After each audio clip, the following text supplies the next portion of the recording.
Bismillahirrahmanirrahim. Assalamualaikum warahmatullahi wabarakatuh. Alhamdulillahi rabbil alamin. Wabihi nasta'in ala umuri dunya waddin. Ashhadu an la ilaha illallah wa ashhadu anna Muhammadan abduhu wa rasuluh. Amma ba'd. Kaum muslimin yang dimuliakan Allah, puja dan puji syukur kita atas nikmat yang banyak Allah berikan kepada kita.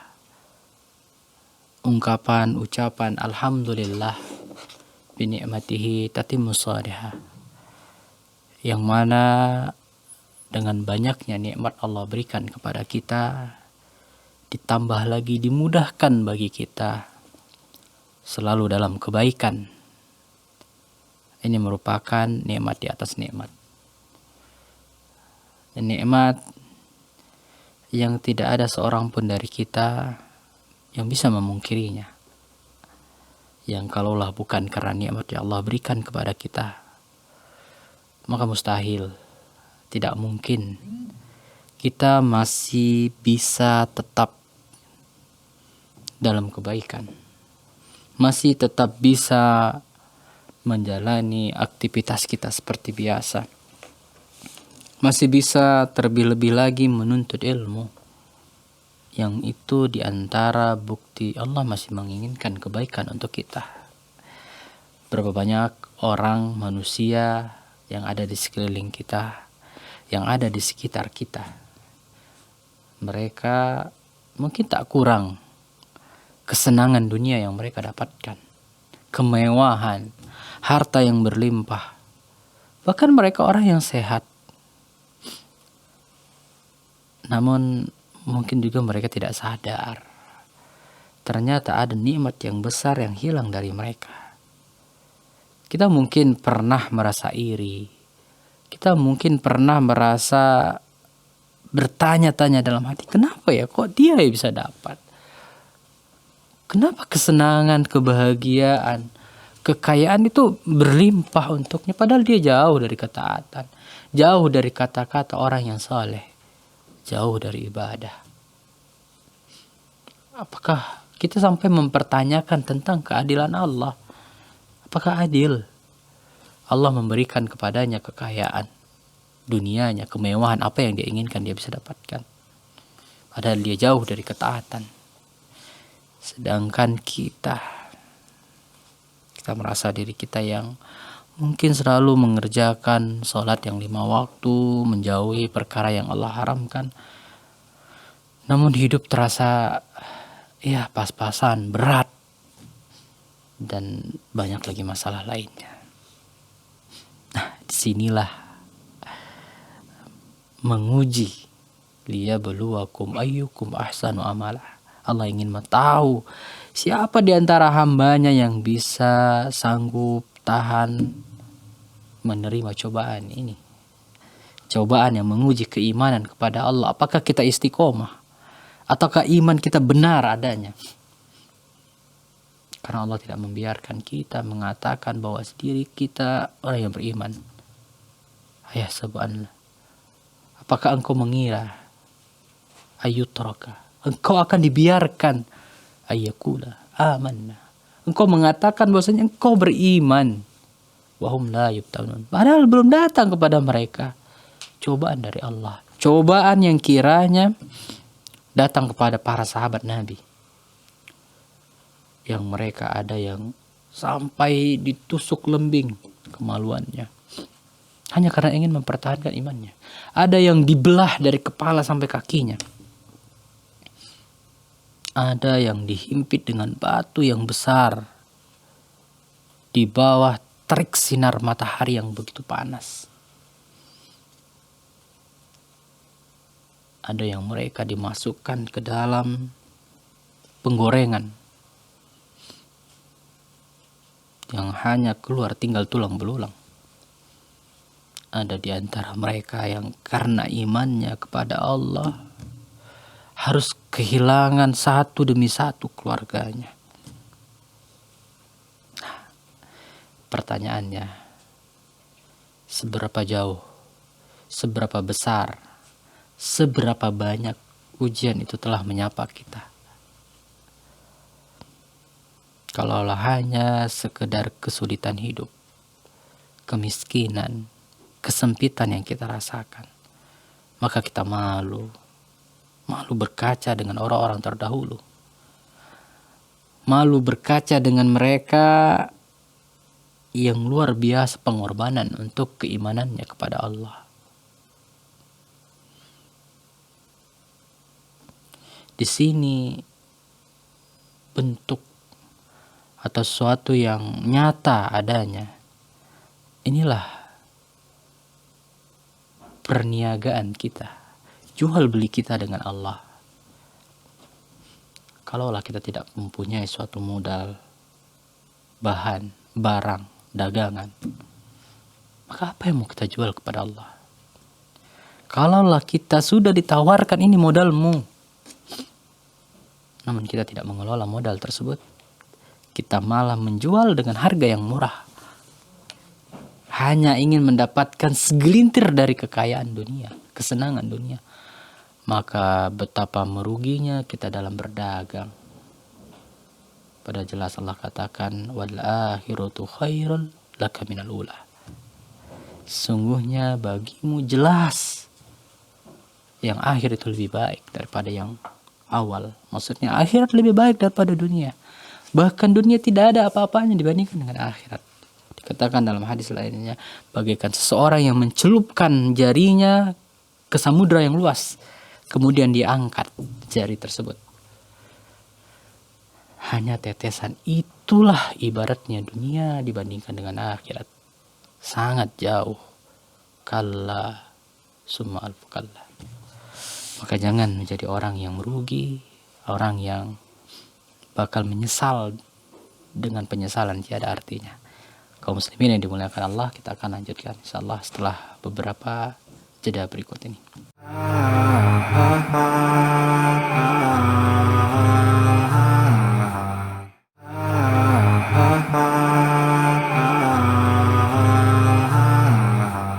Baik kaum muslimin yang dimuliakan Allah, sahabat keluarga muslim, kita lanjutkan kembali di segmen yang kedua dalam acara kita di Nu'min Sa'ah, yang kali ini kita akan merenungi tentang hidup yang kita lalui itu hanya sebentar, apapun itu, baik itu kesenangan maupun juga kesedihan, siang malam, itu pasti berlalu, bergulir dengan sendirinya.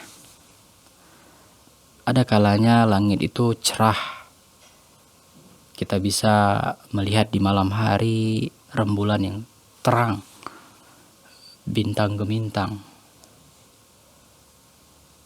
indah di bawah sinar rembulan. Namun ada kalanya langit itu gelap, tanpa ada bulan, tanpa ada bintang, bahkan petir saut menyaut, angin kencang, hujan turun dengan derasnya. Ya, itulah hidup. Itulah hidup yang kiranya kita tak selamanya senang. Akan datang masanya kita sedih. Dan kita tidak selamanya sedih. Akan datang masanya cerah dan bahkan dengan pelangi yang indah. Ada sebuah kisah seorang kaya yang dia menjumpai seorang pandai dalam membuat cincin atau perhiasan. Jadi orang kaya ini datang kepada seorang ahli, ya, yang ternyata dia adalah orang tua yang tentunya sudah sepuh. Artinya dia juga sudah banyak pengalaman dalam profesinya, yaitu pembuatan perhiasan. Jadi dia minta, dipesankan kepada kakek ini. Dia katakan, orang kaya ini datang, dia katakan kepadanya, wahai bapak, tolong kau buatkan di cincin itu kata-kata yang itu merupakan rangkuman hidupmu.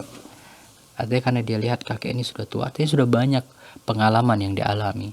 Dia mau kakek ini buat ada kata-kata singkat yang bisa jadi pelajaran untuknya, yang bisa mengingatkannya. Itu yang dia mau, kata-kata bijak. Maka kakek ini pun menyanggupinya. Oke, besok kembali untuk mengambil pesanannya. Maka berlalulah hari, esok harinya datang kembali orang kaya ini. Dia datang, kemudian dia minta pesanannya. Maka diberikan pesanan laki-laki orang kaya ini. Dia lihat, dia baca tulisan di cincinnya itu. Bacaannya adalah hadza sayamurru. Hadza sayamurru. Ini akan berlalu. Dia penasaran, dia heran, dia bingung, apa maksudnya ini kakek? Apa maksudnya ini bapak? Maka orang tua itu pun mengatakan, engkau akan tahu nantinya. Artinya dia pergi saja, pulang saja, engkau akan tahu nanti ketika sudah berjalan waktu. Maka laki-laki ini pun, orang kaya ini, dia pulang. Kemudian dia beri aktivitas seperti biasa. Di suatu hari, suatu ketika, dia mengalami keadaan yang berat. Peristiwa yang menghimpitnya, cobaan yang cukup mengusiknya. Artinya dia dalam keadaan yang sangat sedih.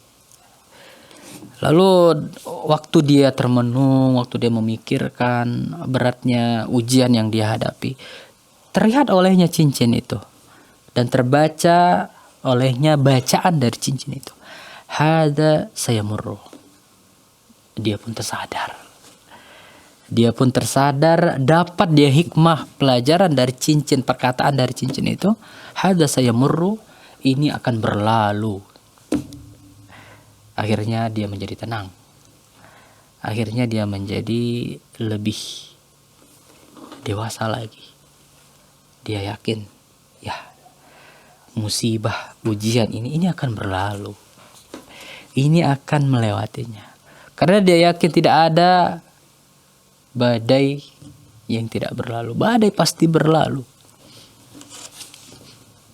Inna ma'al usri yusra, fa inna ma'al usri yusra.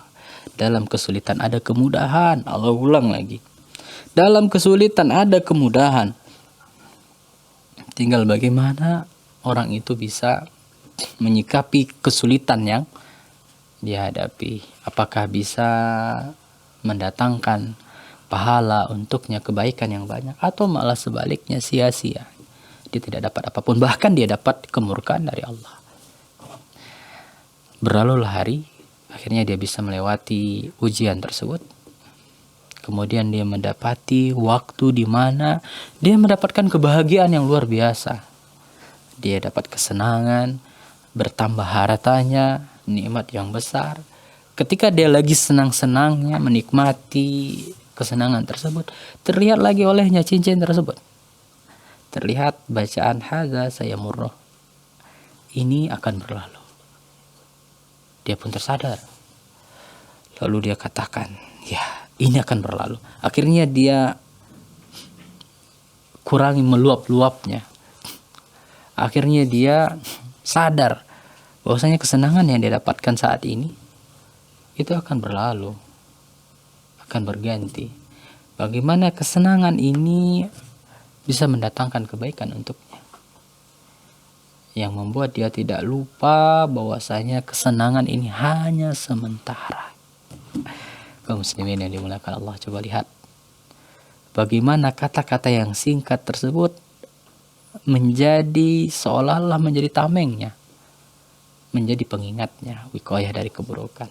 Nah, insyaallah kita akan lanjutkan untuk mengambil hikmah pelajaran dari kisah ini setelah beberapa jeda berikut ini.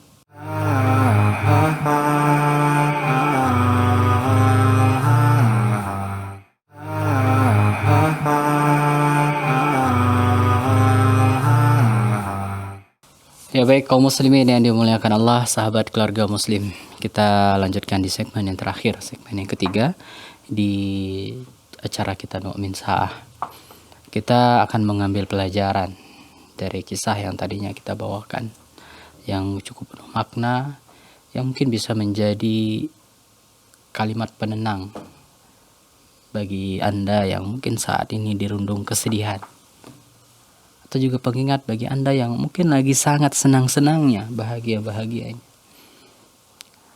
Nah, apa pelajaran bisa kita ambil dari kata-kata hadza sayamurru, atau dari kisah yang tadinya kita saksikan?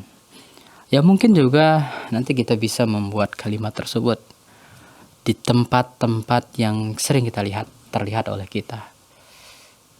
Mungkin juga bisa ya kita juga membuat seperti cincin ya. Yang ini kalimat bisa selalu menjadi pengingat kita. Hadza sayamurru, ini akan berlalu. Ya, ini akan berlalu. Kalimat ini adalah kalimat yang luar biasa. Kalimat sebaik-baiknya kalimat untuk menjadikan kita seorang hamba yang tenang, yang sabar, yang bisa tetap istiqomah di jalannya Allah. Hadza sayamurru, ini akan berlalu. Dan kalimat ini bisa dipakai di segala tempat. Baik ketika kita sedang sedih, gundah gulana, sedang galau, sedang putus asa. Ini menjadi obat untuk kita.